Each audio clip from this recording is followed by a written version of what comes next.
திருவண்ணாமலையில் காணாமல் போனவர்களாக கருதப்பட்ட இருவர் எலும்புக்கூடாக மீட்கப்பட்டிருக்கிற சம்பவம் பரபரப்பை ஏற்படுத்தியிருக்கிறது. இது தொடர்பான முழு விவரங்களோடு இணைகிறார் நமது செய்தியாளர் குருதண்டபாணி. வணக்கம் குருதண்டபாணி. போலீசாரின் முதற்கட்ட விசாரணையில் என்னென்ன தகவல்கள் வெளியாகி இருக்கிறது, அது தொடர்பான முழு விவரங்கள். திருவண்ணாமலை மாவட்டம் கீழ்பெண்ணாத்தூர் பகுதிக்கு உட்பட்ட நார்த்தாம்பூண்டி கிராமத்தை சேர்ந்தவர் முருகன். இவர் ஒரு கட்டிட மேஸ்திரி. அதே பகுதியில் கீதா என்பவர் கட்டிட வேலையிலும் ஈடுபட்டு வருகிறார்கள். இவர்கள் இருவருக்கும் ஒரு தகாத உறவு ஏற்பட்டு ஓராண்டாக இருந்த நிலையில் கடந்த பிப்ரவரி மாதம் 8ஆம் தேதி இருவருமே காணாமல் போயுள்ளார்கள்.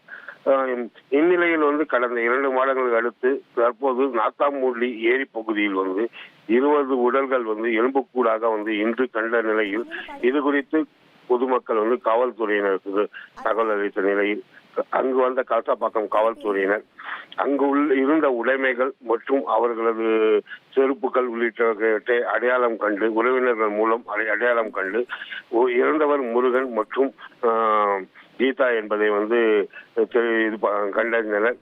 மேலும் இறந்த 2 பேர் உடல்களை எலும்புக்கூடுகளையும் மீட்டு பிரேத பரிசோதனைக்காக திருவண்ணாமலை அரசு மருத்துவமனை மருத்துவக் கல்லூரிக்கு கொண்டு சென்றார்கள்.